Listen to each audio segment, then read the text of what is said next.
Welcome to the Daily Sports Network. Enjoy the show.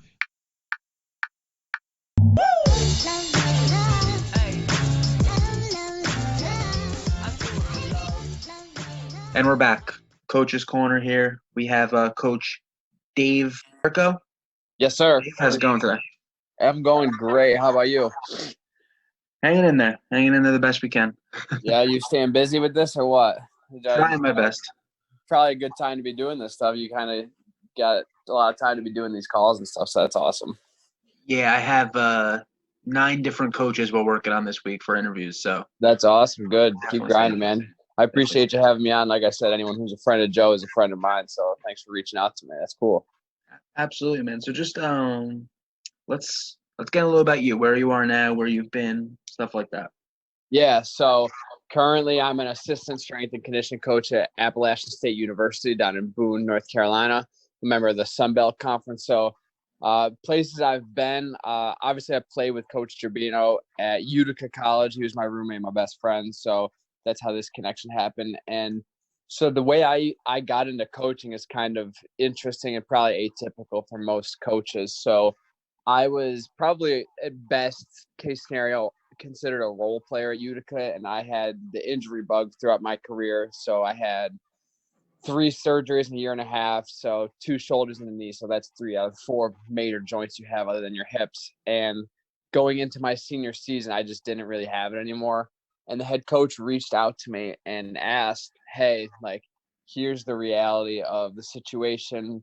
I don't know how much you're going to contribute on the field, but I think this is a role where you could help the team more. And I'm a team guy, and I was like, obviously it's hard to sacrifice your last season of ever playing, but I was like, you know what, if that's the team needs, like, all right, cool. Not even thinking really about coaching. And then at the time I was playing D-line, so I was like 242 at the time. And I was like, all right, and that was a big boy for me. So I was like, I'm going to try and lose a little bit of weight here. So I joined a CrossFit gym and met this guy named Anthony Mercurio, who runs Prime Performance in Utica, and kind of got really, really into like the exercise science and the science of exercising and weightlifting, and never really thought it was going to blossom anything, but I just enjoyed learning why you did stuff in the weight room. And I was the assistant defensive line coach for 2 seasons there. So kind of weird coaching the guys that I was playing with, even living with one of the guys who I was coaching. That was an interesting scenario, but I finished my master's at Utica, and I was pursuing a job with the United States Secret Service for 15 months. That was like my end goal. And throughout that time, I was coaching high school football for my rival high school, and actually I had to volunteer at my own high school the previous season. So I did that for 2 seasons. Obviously a little different going from Utica to Class D football, but it was fun. I got to coach my cousin and my little brother, so that was a fun time. And then the Secret Service, I made it to the final step. I was at the final stage in New York City, and it didn't work out for a couple reasons. That's a story for another day. And I'm sitting there at the airport like, okay, what am I going to do with my life now? Like, what am I going to do? Like, law enforcement obviously isn't going to work. I had passed on 6 law schools in the spring for the opportunity of doing that. So that door had shut too. And I was like, okay, like what do I want in my life? So all right, I like football. Yeah, I like football. I've always had football. And I was like, all right, I've been working part-time at the gym called Swagler Strength and Performance in Auburn. Like, I like training people. So like I hopped on the football scoop because I would just browse to see what was out there from back when I was trying to be a graduate assistant. And I found that there was a strength page to it. And I was like, okay, this is kind of cool. And I scrolled down a little bit, and there were some internships that were available. So I applied to an internship at Marshall University.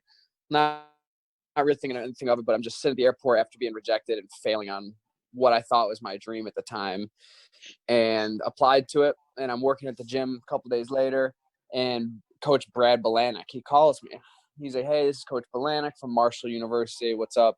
And we talked for like 10, 15 minutes. And afterwards he was like, hey, like, I'm going to be honest with you. Like, you're my guy. Like, I'm going to hire you. I don't know what it is, but I want you to come work for us. I was like, okay.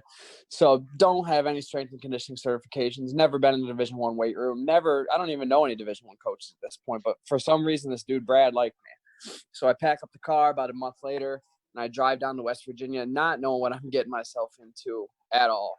And a very different vibe being with guys from all around the country. I think being from Utica, when I went to Utica, the guys mostly Jersey, New York City, Connecticut, Central New York. And then I get thrown day one into a weight room with guys from Florida, Ohio, Alabama, South Carolina, Georgia, like the list goes on.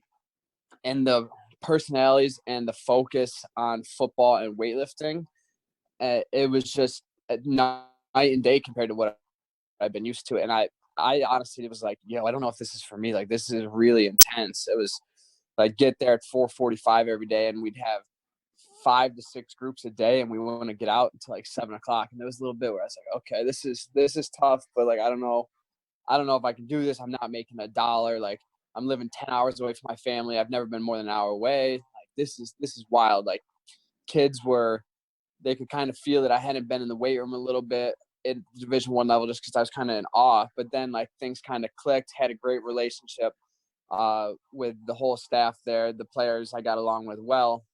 And then Brad Belanek left. He went to App State after about 6 weeks of knowing him. I was like, all right, well, that was a good relationship. But for some reason, we always kept in contact, whatever. So after 6 months of being at Marshall, the head coach there was Luke Day. So I worked directly for him, and he was a great guy. He helped me learn a lot of stuff, especially being my first internship. He kind of exposed me to the Division I life.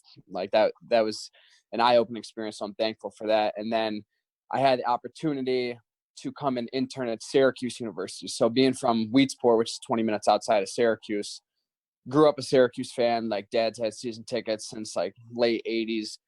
I got an opportunity to go work for the team I loved. So that was like one of the coolest experiences ever, to be able to work with Syracuse. So I worked for Coach Sean Ettinger there, and I was only supposed to be there for 2 months. And then when July came around, I had a couple Division III offers to go be like a position coach, strength coach. And I talked it over with Coach E. That's what we call him, Coach E. He's kind of my biggest mentor other than Coach Caton, who's also there. Coach E is my guy. Whenever I have anything wrong in my life, especially with work, I'm going to ask him. And he's like, listen, you've been in Division III. You don't want to be in Division III. Like, you've made it this far. You made it through the hardest parts. Like, I know I don't have the money to give you. We don't have a position for you. He's like, what about this? Like, would you be willing to stay for the season? And after the season, I got you. And one of his big things is trust and family. That Syracuse football is family. And I was like, okay, like I trust you with everything. You've done this before. You know this better than me. I've only been in this field for 6 months at the time. So, okay, sure, I'll stay. So I stay, and I have the time of my life with Syracuse football. So I get to be on the sidelines for every game. There's pictures of me wearing a kilt on the sidelines. That was kind of like the big thing. The hometown newspapers writing articles about me. I get to go to Clemson and be on the field at Clemson, like bucket list item. We get to play Yankee Stadium. I get to be there. Bowl game, I get to be there. Like, I get a ring afterwards. Like, those experiences I'll never be able to thank Coach E enough for. So, like, I say that was the best 6 months of my life ever so far. And I like nothing but great things to say about Coach Babers and how everyone in that building does stuff. So I look forward to working with them again someday. But then the next step happened. So Coach E was the head strength coach at Bowling Green State University with Coach Babers 3 years prior to when I was at Syracuse. And I had gotten offered a non-football job at Baylor. Coach Caton had a guy there who he kind of presented that to me, and I had no other offers on the table. And I was like, okay, yeah, I guess I'll take it. And he went downstairs, and he must have told Coach E. And Coach E goes, hey, get down here. So I came down, and he's like, sit right here. I'll be back in 5 minutes. I was like, yes, sir. He's like, all right, let's go for a walk. And he came back. And he came back. We sat down in the players' lounge. There was no one else in the building for whatever reason. I think it was probably like an off day, or they had lifted in the morning. And he was like, all right, here's the deal. My guy at Bowling Green needs a guy. It's $1,000 a month before taxes. You get to work with football. You get to work directly for Kevin Tolbert, who was Jim Harbaugh's guy for 9 years. You're going to get to work for Scott Leffler, who has been in the NFL. He played at Michigan, been to Virginia Tech, been to Boston College. This is where you're going to go. I was like, yes, sir. Like, I'm 100%. I had no other offers at the time.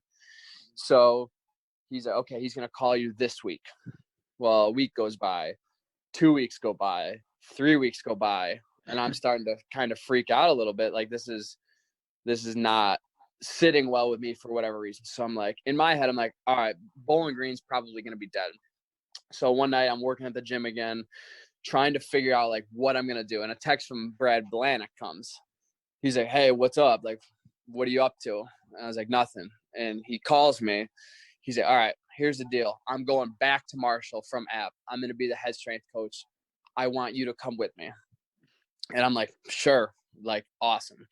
It was probably going to be in the $25,000 to $30,000 range, I'd imagine. We never had that conversation, but that's what I'd imagine. And I'm like, cool. So I hang up the phone, and no joke, a minute later, Coach E calls me. Hey, bro, just let you know, he's going to call you. They're going to offer you the job officially at Bowling Green. All right. So, and I'm like, dude, okay, like, this is insane. Like, now what do I do? Like, Bowling Green and Marshall are offering me the job. Like, what do I do? And we had a long conversation. He's like, you're a grown man. I'm not going to tell you what to do. I was like, no, listen, like, you're like, you know this, you know what I should do. You tell me. And we got in the conversation. Like, you want long money? You want short money? You want to meet people who are going to potentially help you down the road? Or do you want an extra $12,000, $13,000 right now? So the conclusion got made that I was going to go to Bowling Green for 12 instead of Marshall for potentially up to 30, which was insane. But we figured for the opportunity to work with Coach Tolbert and Coach Leffler, that would be like the invaluable experience going forward. When I already had the Marshall guys in my corner, like, those guys are already there for me. I'd already been there. So Coach E was like, it's important for you to branch out at the beginning, meet as many people as you can. So I pack up, I go to Bowling Green, and different scenario from when I was at Bowling Green. So, I mean, at Syracuse. So when I was at Syracuse, best season 20 years, bowl game win, 10 wins, the works. Their culture there, like I said, I couldn't give them any higher praise than I could. So Bowling Green, 8 wins in 3 years. Every coach got fired. Rebuild from day one I get there. So brand new head coach, Scott Leffler. So we basically we're trying to clean up that program for the whole entire year. So we won 3 games last year. Tough season, but definitely a lot of momentum going forward. And I know Coach Leffler and Coach Tolbert are going to fix that program and get them going back in the right direction. Like, I know Coach Leffler is going to be a Power 5 head coach somewhere and win a Rose Bowl. Like, I guarantee it. He's one of the best. He's a football, like, savant, football psycho. Like, all he cares about is football. And Coach Tolbert, who he was a Navy guy, played at Navy, been everywhere, been Stanford. He was with the 99 Hurricanes, like that team. He was with the 49ers when they went to the Super Bowl. Like, they know how to win. So didn't think I was going to go anywhere again. And then in like December, Brad texted me, Brad Blanick, just saying what's up. We were just talking, didn't think anything of it. And then it was like January 9th. Brad calls me on a Wednesday at like 11:30. We just got done with lifting groups. He said, hey, bro, what's up? I was like, nothing, man. What's going on? He said, hey, I just got hired to go back to App as the head strength coach. And I'm like, oh, that's awesome, man. Congrats. He's like, well, are you going to come with me or not? I was like, oh, dude, for sure. I didn't even ask how much money it was. Didn't ask about benefits. Didn't ask anything. He's like, all right, full-time. You're the assistant. Like, you're with me. I was like, sweet, awesome. Like, I'm in. And he's like, one thing is, like, you have to be there Saturday at noon. I was like, oh, okay. So I'm up in Northwest Ohio right now.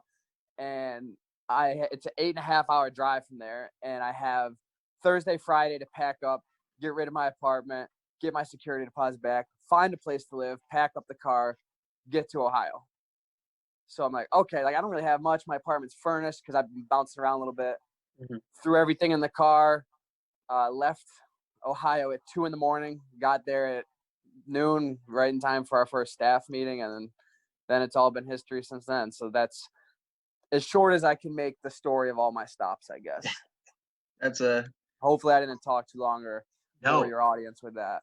Honestly, it's it's the best when you guys go in depth with it. You know, every coach I've Yeah, had so far has been pretty good about having a long conversation, because for me that's the best, because then I can, work off things you say, and that's right. that's an awesome story. Yeah. So it's just crazy how the pieces, dominoes keep falling, and someone you meet for 6 weeks ends up giving you like your first big break and your first real paycheck and your first like school where you like have real jobs and real responsibilities with the players. So it's crazy how like one thing spirals to another. Yeah, and you know, one of the things that I was actually going to ask about from the beginning, after looking at things a little bit, your time at Syracuse. Explain the kilt to me. Explain that story. All right, so this is like the point of talking at home now. Like I can't even go to the store anymore. People are like, "Hey, where's your kilt?" Like it's just become this big thing. So Coach E, we were talking one day, and we were just kind of BSing around, talking to each other out in the weight room, not really having a serious conversation about anything. And we were talking about Bowling Green, his time there, and for whatever reason we got going. He showed me the championship picture after they won the MAC. They were holding the trophy, and this dude was wearing a kilt. And like, Coach, what's up with that? He's like, oh, that's Evan. So it started off as a big joke where he kept telling him that he was one kilt shy of being a real Scottishman.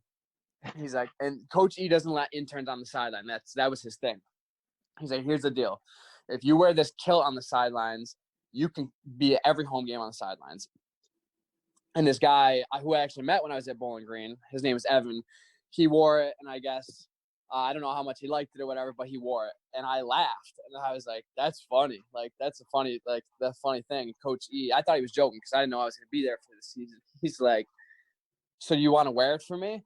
And like, who am I to tell Coach E no? Like this dude's been all over the country. Like he's one of the best coaches I've ever worked for. He's at Syracuse. I'm never going to say no to anything he needs. I was like, Coach, if that's my cross to bear for you, yes, like absolutely. Not thinking anything of it, kind of thinking it's a joke, but I'm not going to tell Coach E no for anything.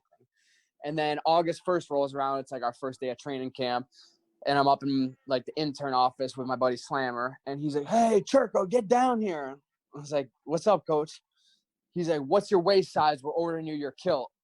And I was like, all right, man, like, I guess I'm doing this. So the kilt came in during training camp. And then, I mean, for the first game, I was kind of nervous, like running out into the Carrier Dome, like the stadium I've been sitting and watching people play for my whole life. Like, I'm about to run out in front of all these fans wearing this kilt.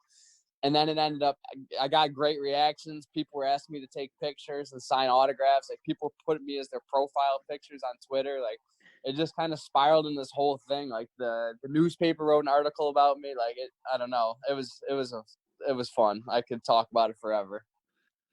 Yeah, that was awesome. That was something. That was one of the first things I found out about you, and I was Yeah, like, I gotta ask.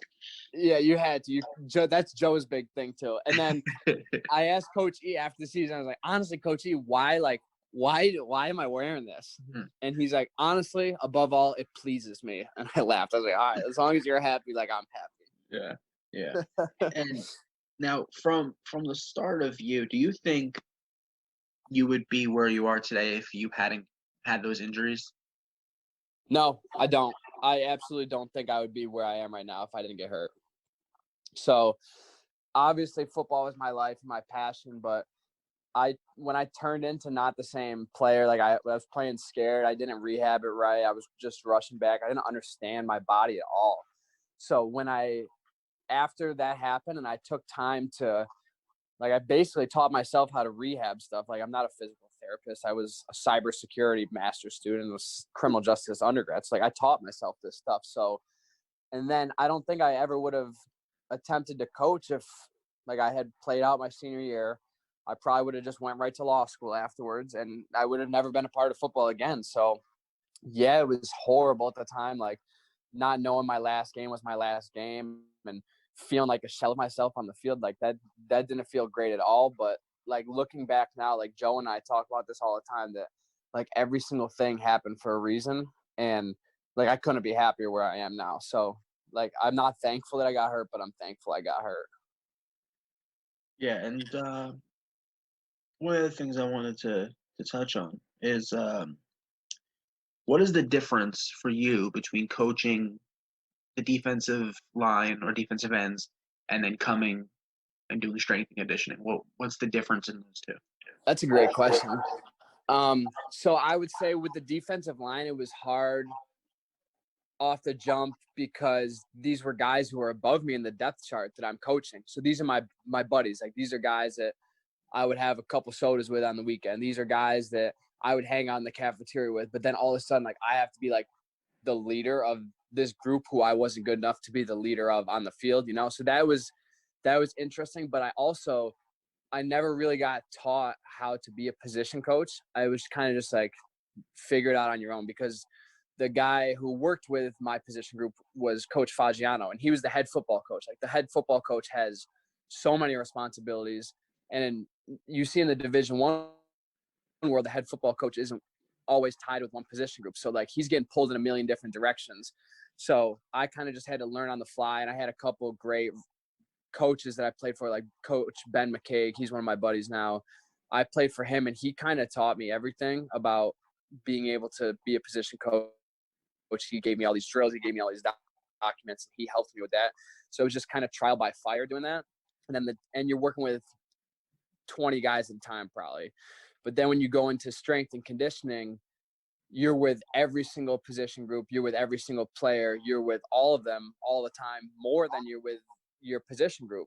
So you form these bigger relationships. And it's easy, like I always say, it's easy to sit in a meeting and act like you're attentive for an hour, but like, you can't fake that in a weight room. You can't fake that in 12 weeks of off-season lifting. Like the light's going to shine on you. You're going to get found out one way or another. So, and I think that's one of the big things. And then the second thing was being an intern at two different places in the strength and conditioning world. I was taught, and I was very fortunate to be a part of some great staffs where they like took time to invest in me, where like, hey, this is how you do this. Hey, you said this earlier, but try saying it like this. Hey, all right, this week I want you to write a sample program for a college volleyball team. The next week, all right, I want you to write a sample program for softball. So then every week we would have these meetings, and they'd go through our program step by step. Hey, like, you have overhead presses, you have a volley, you have 45 reps of that. Do you think that's like too much? Like, don't you think you could get that done with like 3 sets of 8? Like, oh, why are you doing 4 sets of this? Why are you doing one single leg exercise this day and 3 the other day? So like, it was step by step how to do it, why you do it. And like, the big thing was you need to have a reason for every single thing you do, where I don't think when I was a position coach that I had the knowledge or the ability to see why I was doing stuff. I was just doing stuff because that's what I had done before. Where now in the strength and conditioning world, like, I know that I like box squatting with wider feet because it gets your abductors and your hips and your glutes more engaged. Like, I know that stuff now. So I think that was one of the big things, was learning like the why of every single thing you do. Like that I don't know. To me, if you don't have a why and you haven't done it yourself, like, you shouldn't be having people do it, I guess, if that makes sense. Yeah, no, it definitely makes sense. Yeah.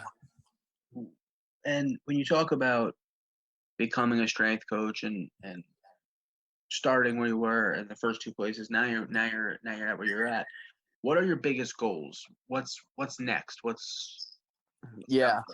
So down the road, long term, obviously I want to be a head strength and conditioning coach somewhere. Like, I'm not going to get picky right now and say I want to be Power 5 or whatever conference. Like, I want to be a head strength coach at the Division I football level. And I know that's not going to happen right away, but I'm not going to say that that's a long way off, because I'm only 26, but I want that to happen by the time I'm 30. And I know that's reaching, but I want to be the head strength coach somewhere, someday.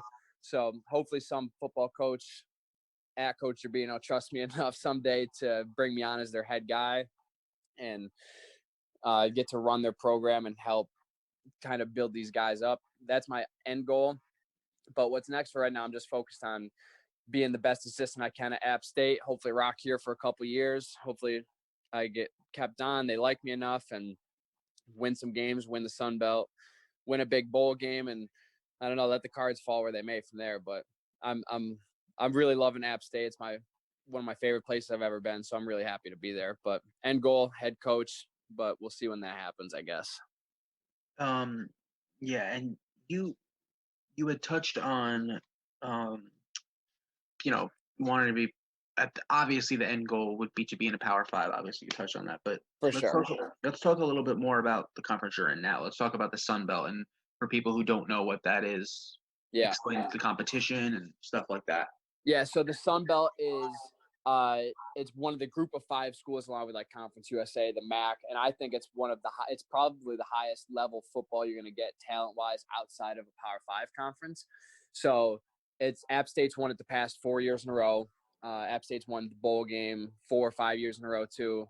And the biggest competition from what I hear is Georgia Southern, where we've battled with them a couple years in a row, and they got us the past 2 years. They're a triple option team. They're one of the big competitors.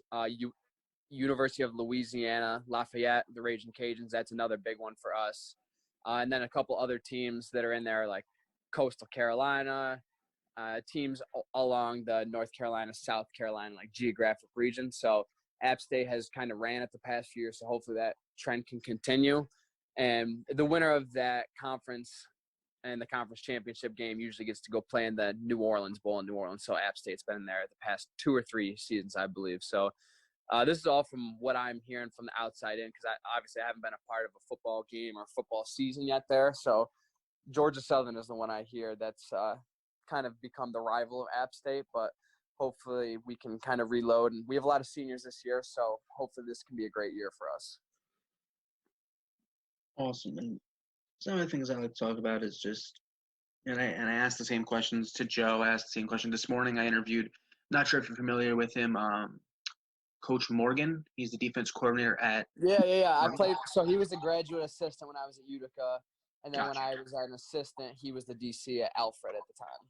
Gotcha. Yeah, I was. He was on this morning. He's awesome. He's awesome. Yeah, we would play pickup basketball together all the time. He's a great guy.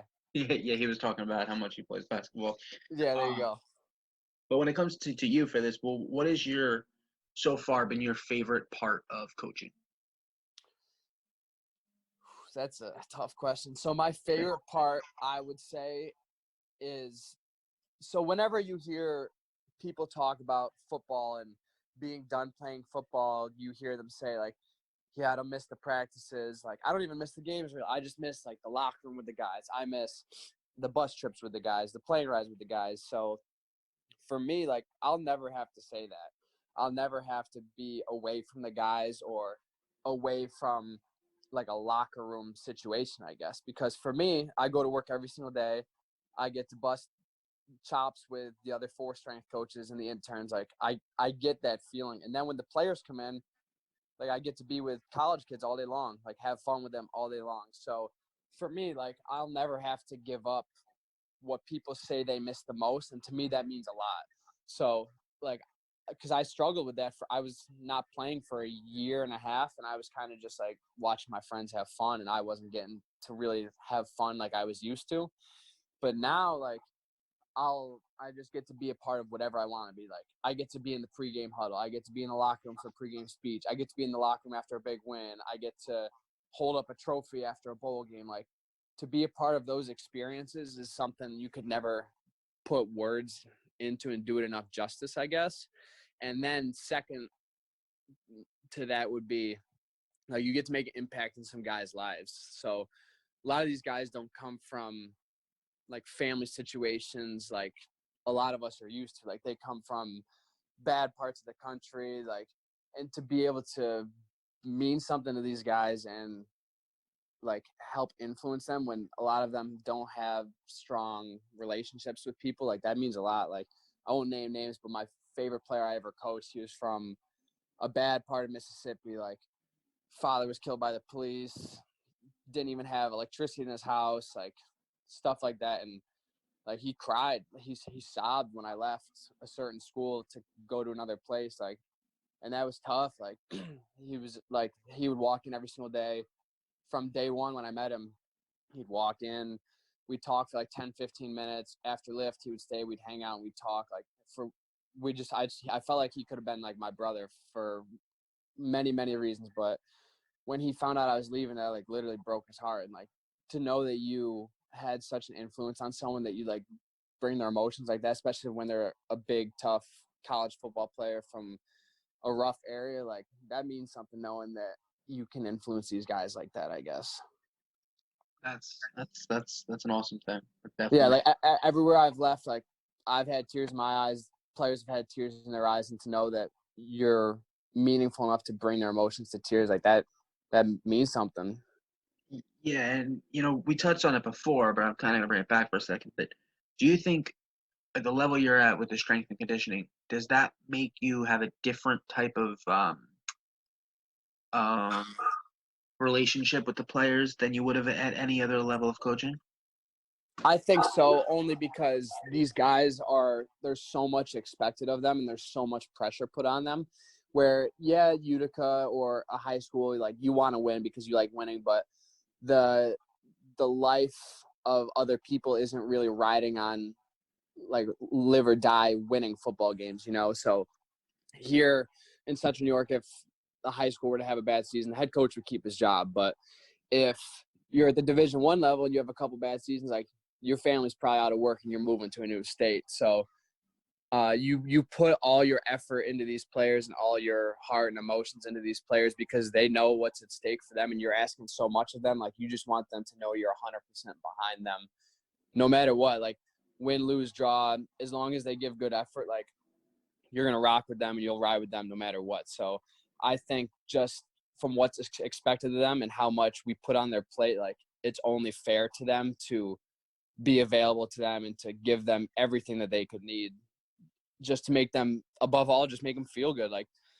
obviously you see these guys on ESPN and on CBS out there, and like a lot of people who are not involved in it forget these are kids. Like they're 18 to 22, maybe 23-year-old kids, and they get a lot of hate sometimes. Like they get mean things said to them on Twitter, and I don't know. For me, it's just nice that they get a positive voice in their head. I mean, obviously, I'll put the hammer down when the hammer needs to be down, but just be behind them, have their back, like tell them you love them. That's what Coach Tolbert always told me. It's like if the guys know you love them, they'll do anything in the world for you. So that's kind of something I always try to do, is just be as real with them as I can. Yeah, and uh, as we talk about, what you do right now, what you do with the relationship to your players, I feel like I know the answer based off what you've said so far. But what coach has meant the most to you? Like, who do you model yourself after the most? Yeah. So it's definitely Coach E from Syracuse, and his assistant, Coach Caton. Coach Keith Caton, he also is from the same coaching tree, so their philosophies are very, very similar in some stuff. But for me, Coach E is probably the most detail-oriented, perfectionist. Like everything is exactly planned out in his head on paper, day to day from now until probably the end of the year. Obviously, it's a little bit different with what's going on right now, but just the way he has everything set up and the way he mentors people and the way he talks to people and the way he's able to speak with people. Like I try to literally model how I do everything I can after him. But that goes along with, I work for Brad, and Brad is the one who basically, like, I wouldn't be in this field without Brad. So I model a lot what I do after Brad as well. And also you kind of have to tailor what you do for what head coach you work for as well. So certain things one coach wants isn't exactly what another coach wants. So you kind of fly day by day with different coaches, but also at the same time, you got to understand that you take something from every single coach. When I'm the head coach, like there'll be stamps of Luke Day, there'll be stamps of Coach E, there'll be stamps of Coach Caton, Coach Tolbert, Brad, Marcus Jones, who I work with now. Like everyone who I've worked with will have some influence and like direction as to what I do. So long answer is all that, and then short answer is I try to be like Coach E and Coach Brad Balanik. Yeah, when I was getting ready to ask the question, I had this question that I've basically asked everybody that I've interviewed is who they model after, and like I said, I had a pretty good idea where you were going with that. Yeah. And to keep touching on things like this, but this is something I've asked everybody I've interviewed so far, so it's interesting to see where they go with it. But if you could take yourself and put yourself in one locker room, from it doesn't have to be football, any sport, most likely football, but any sport, of and any time in history, what locker room would you put yourself in as a coach or Oh, player? that is an awesome question. Oof. For me, all right, so I'm a big baseball fan, so I'm a big Red Sox fan. So to be in the locker room probably after like the '04 World Series or the '13 World Series for the Red Sox, like that'd be so cool. So obviously both those championships meant different things for the city of Boston, but to be in either of those would be unbelievable, or to be in a football locker room in like the '90s, early 2000s, like in an Eagles locker room. That would be so cool to be around guys like Brian Dawkins or Ray Lewis or Ed Reed, or like the list goes on. To be in that era of football too, when I feel like it was a little more, that was the last of like the hard nosed, no PI, no touchy fouls. Like that would be a cool thing. And then obviously we've all been watching The Last Dance too, to be in early '90s, late '90s basketball locker room. Like those were some mean dudes in there. So to be a fly on the wall and hear the stuff that was said when cameras weren't on, like I could only imagine what was said in there. Yeah, what I love so far is I've asked this question to everybody, and the last two I've asked you guys, as much as like there's so much love for football when you guys talk, you could just tell everybody Yeah. that I talk to loves football. Yeah, I've had a smile on my face this whole conversation. The last three people, their first locker room out of their mouth have not been football. You said Yeah. baseball. Talked to Morgan today. He said basketball. He said the Bulls back in the 90s. And then the first guy interviewed, I believe, said basketball also, if I remember correctly. So Yeah, that's every single one of you jumped to The Last Dance to talk about locker rooms too. So it was just there's just so much that's the same between you guys. right. And we're all competitors, and we all just love sports at the end of the day too.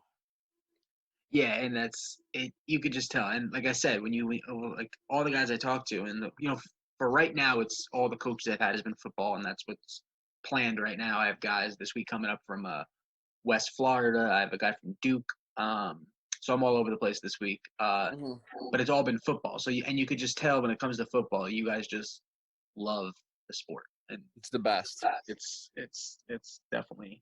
Yeah, we say all the time, like when Coach Jabino and I are talking, we're like, honestly, like for both of us, if we want to go make way more money, we could go make way more money right now. But like that's not what we're into.